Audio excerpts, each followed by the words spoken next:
ये वीडियो कक्षा 7 के गणित के छात्रों के लिए है। ये वीडियो कक्षा 7 के गणित के छात्रों के लिए है और इसमें इकाई संख्या 10 चतुर्भुज और इसमें कराएंगे अभ्यास 10C। तो अभ्यास 10C का सवाल नंबर 1 है, समांतर चतुर्भुज का एक अंतःकोण 30 अंश है, शेष कोणों के मान ज्ञात कीजिए। तो इस सवाल में हमें निकालने हैं शेष अन्य 3 कोणों के मान। तो सबसे पहले क्या करेंगे, हम इस सवाल को आसानी समझने के लिए एक बनाएंगे चित्र और चित्र के माध्यम से आपको बताएंगे शेष अन्य 3 कोणों के माप। तो इसमें बनाएंगे समांतर चतुर्भुज। तो समांतर चतुर्भुज में सम्मुख कोण और सम्मुख भुजाएं समान होती हैं। मान लीजिए भुजा हमारी है ए बी, ये सम्मुख सी और डी के है। तो ए बी और सी डी ये सम्मुख भुजाएं हैं, तो ये दोनों भुजाएं समान होंगी।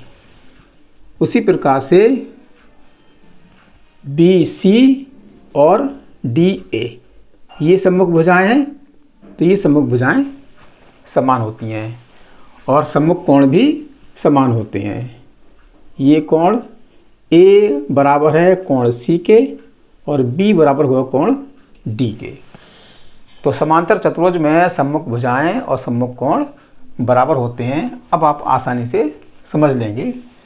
तो समांतर चतुर्भुज का एक अंतःकोण 30 अंश का है, यानी ए हमारा 30 अंश का है। और सबसे पहले निकालेंगे बी का मान, यानी दूसरा कोण। तो ए और बी ये दोनों कोणों का मान होगा 180 अंश, क्योंकि ये सरल रेखा में है। तो ए प्लस कोण बी बराबर 180 अंश। अब जिसमें हमें कोण ए मालूम है, यानी पहला कोण मालूम है 30 अंश का, और दूसरा कोण निकालना है कोण बी, और बराबर कितना है 180 अंश। तो कोण बी जब निकालेंगे तो 180 और ये 30 को हम करके पक्षांतर पीछे ले आएंगे तो इसका चिन्ह बदल जाएगा। अब हम कोण बी का मान निकालेंगे तो 180 में से 30 घटाएंगे तो ये आएगा 150। तो बी हो गया 150 अंश का। अब हम कह सकते हैं पहला कोण तो मालूम है, यह है 30 अंश, और दूसरा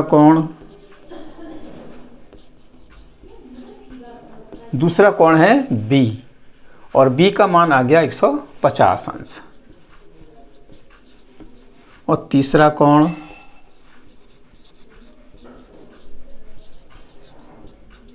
होगा सी, जो कि ए के सम्मुख कोण है सी। तो ए का जितना मान है उतना ही कोण सी का होगा। तो ए हमारा 30 अंश का है, तो कोण सी भी 30 अंश का होगा। तो लिखेंगे तीसरा कोण बराबर 30 अंश। और चौथा कोण होगा, ये हमारा डी है। तो डी जो है बी के सम्मुख है, तो बी और डी दोनों सम्मुख कोण हैं। तो जब बी हमारा 150 का है तो कोण डी भी 150 अंश का होगा। तो इस प्रकार से अन्य शेष 3 कोण, यानी दूसरा कोण है 150 अंश, तीसरा कोण है 30 अंश और चौथा कोण है 150 अंश। ये इसके आंसर हैं। अब करते हैं सवाल नंबर 2। तो ये सवाल नंबर 2 है, समांतर चतुर्भुज की किसी भुजा पर बने कोणों में 40 अंश का अंतर है, प्रत्येक कोण का मान ज्ञात कीजिए। तो इसमें पहले मान लेते हैं। माना समांतर चतुर्भुज का पहला कोण मान लेते हैं x अंश। अब दूसरा मानेंगे, माना समांतर चतुर्भुज का दूसरा कोण। इसमें कहा गया है 40 अंश का अंतर है, तो x माइनस 40 अंश, ये हो गया दूसरा कोण। अब मानेंगे तीसरा कोण। समांतर चतुर्भुज का तीसरा कोण। जैसा कि हम जानते हैं कि समांतर चतुर्भुज में सम्मुख कोण समान होते हैं, तो पहला कोण और तीसरा कोण समान होगा। तो जो पहला कोण हमने x माना है, तो तीसरा कोण भी x अंश मान लेंगे। और उसके बाद माना समांतर चतुर्भुज का चौथा कोण। चौथा कोण दूसरे कोण के समान होगा, तो ये हो गया x माइनस 40 अंश। अब बनाएंगे प्रश्नानुसार सवाल।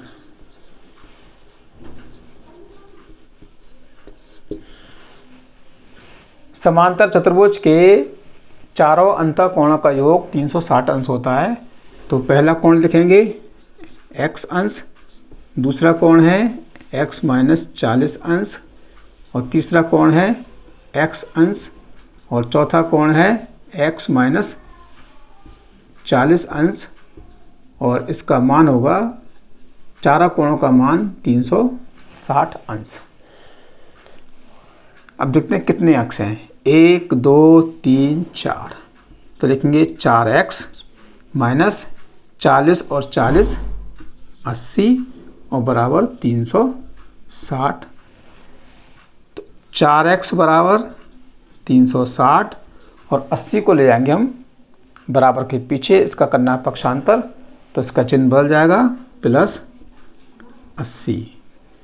4x बराबर 360 और 80 को जोड़ना है, तो ये हो जाएगा आपका 440। x बराबर 440 और 4 नीचे आएगा। अब करेंगे 4 से भाग, 4 कम 4, 4 कम 4 0, तो x का मान हो गया 110। अब जहाँ भी x होगा वहाँ हम 110 लिखेंगे। अब निकालें इनके आंसर। तो ये पूछा है प्रत्येक कोण का मान ज्ञात कीजिए, तो लिखेंगे समांतर चतुर्भुज का पहला कोण। पहला कोण माना है हमने x अंश, तो x के स्थान पर इसका मान आएगा 110, तो पहला कोण हो गया 110 अंश का। इसके बाद निकालेंगे समांतर चतुर्भुज का दूसरा कोण, और दूसरा कोण माना है x माइनस 40 अंश। तो x माइनस 40, x के स्थान पर 110 और माइनस 40 घटा देंगे, तो ये आएगा आपका 70 अंश। अब निकालते हैं समांतर चतुर्भुज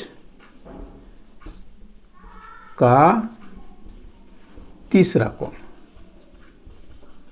तीसरा कोण माना है हमने x अंश, तो x के स्थान पर x का मान लिखेंगे, तो तीसरा कोण हो गया 110 अंश। और इसी प्रकार निकालते हैं समांतर चतुर्भुज का चौथा कोण। चौथा कोण माना है x माइनस 40 अंश, तो x माइनस 40 लिखेंगे, और x के स्थान पर 110 माइनस 40 और 70 अंश। तो पहला कोण हो गया हमारा 110 अंश का, और दूसरा कोण हो गया 70 अंश का, और तीसरा कोण हो गया 110 अंश का, और चौथा कोण हो गया 70 अंश का। सवाल नंबर 3, यदि समांतर चतुर्भुज की किसी भुजा पर बने कोणों में 1:3 का अनुपात हो तो प्रत्येक कोण का मान ज्ञात कीजिए। अब इसमें जरा कोणों में अनुपात, तो भुजा पर 2 कोण होते हैं, उसमें अनुपात है 1:3 का। तो इसमें मान लेते हैं, माना समांतर चतुर्भुज का पहला कोण 3x मान लेते हैं, क्योंकि 1:3 है तो पहला कोण तो 3 गुना होगा, इसलिए 3x। और उसी प्रकार माना समांतर चतुर्भुज का दूसरा कोण, ये हो गया x अंश। तो इन 2 कोणों को मानकर ही हम बाकी के अन्य 2 कोण निकाल सकते हैं। अब बनाएंगे प्रश्न अनुसार इसका सवाल। तो भुजा पर 2 कोण है, पहला कोण है 3x और दूसरा कोण है x, और इसका मान होता है 180 अंश। 3x और 1x हो गए 4x बराबर 180 अंश, और x का मान निकालेंगे तो 180/4, 4 से भाग करेंगे, 4 चौक 16, 2 बचे 20 हो गए, 4 पंजे 20, x का मान आ गया 45। अब जहाँ भी x है वहाँ हम लिखेंगे 45। तो चतुर्भुज का पहला कोण, ये माना है हमने 3x, तो 3 लिखेंगे और गुणा x के स्थान पर x का मान 45 लिखेंगे। जहाँ भी x होगा वहाँ 45 लिखना है। 3 पंजे 15 और 3 चौक 12 13, तो ये हो गया पहला कोण 135 अंश। अब निकालते हैं चतुर्भुज का दूसरा कोण। दूसरा कोण माना हमने x, तो x का मान लिखेंगे 45 अंश। ये हो गया चतुर्भुज का दूसरा कोण। अब लिखेंगे चतुर्भुज का तीसरा कोण। क्योंकि समांतर चतुर्भुज है तो समांतर चतुर्भुज में सम्मुख कोण समान होते हैं, तो पहला कोण के समान होगा दूसरा कोण, यानी चौथा कोण, तीसरा कोण। पहला कोण और तीसरा कोण समान होगा, दूसरा कोण और चौथा कोण समान होगा। तो पहला कोण हमारा है 135 अंश का, तो तीसरा कोण भी 135 अंश का होगा, क्योंकि सम्मुख कोण बराबर होते हैं, पहला और तीसरा बराबर होंगे। और उसके बाद चतुर्भुज का चौथा कोण, और दूसरा और चौथा बराबर होंगे। तो दूसरा कोण हमारा है 45 अंश का, तो चौथा कोण भी 45 अंश का होगा। तो इस प्रकार से चतुर्भुज का पहला कोण 135 अंश, दूसरा कोण 45 अंश, तीसरा कोण 135 अंश और चौथा कोण 45 अंश का होगा। तो ये इसके आंसर हो गए। सवाल नंबर 4, समांतर चतुर्भुज की संलग्न भुजाएं 4 सेमी तथा 6 सेमी हैं। चतुर्भुज की अन्य 2 भुजाओं की माप बताइए। तो इसको हम चित्र द्वारा आसानी से समझ सकते हैं। तो पहले लाएंगे समांतर चतुर्भुज ए बी सी और डी। ए बी बराबर है सी डी के और बी सी बराबर है डी और ए के। क्योंकि समांतर चतुर्भुज में सम्मुख भुजाएं समान होती हैं, बराबर होती हैं। तो इसमें कहा गया है कि संलग्न भुजाएं 4 सेमी, यानी ए बी है 4 सेंटीमीटर की और इसकी संलग्न भुजा है बी सी, ये है 6 सेंटीमीटर की। अब अन्य 2 भुजा निकालनी है। तो पहली भुजा तो ये हो गई 4 सेमी, दूसरी भुजा हो गई 6 सेमी। अब निकालेंगे समांतर चतुर्भुज की तीसरी भुजा। तो पहली भुजा है ए बी, ये 4 सेमी की है और ए बी के सम्मुख है सी डी, ये तीसरी भुजा है। तो जब तीसरी भुजा सम्मुख है तो जब 4 सेमी की है तो सी डी भी 4 सेमी की होगी, यानी तीसरी भुजा भी 4 सेमी की होगी। तो तीसरी भुजा हो गई हमारी 4 सेमी। अब निकालेंगे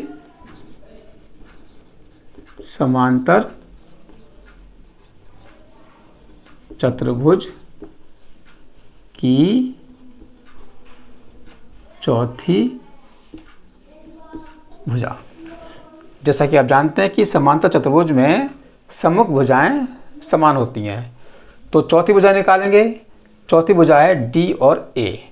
तो डी और ए के समांतर है बी और सी, यानी बी और सी और डी ए और बराबर है, समान है। तो जब बी और सी 6 सेमी की है तो डी और ए भी 6 सेमी की होगी। तो लिखेंगे 6 सेंटीमीटर। अब क्योंकि इस अभ्यास में कई सवाल हैं, इसलिए जो बाकी सवाल हैं सवाल नंबर 5 से वो कराएंगे आपको अगले वीडियो में। उस वीडियो को आप जरूर देखिएगा, जिससे कि आपको ये अभ्यास आसानी से समझ में आ सकेगी। तो मिलते हैं अगले वीडियो में, तब तक के लिए नमस्कार।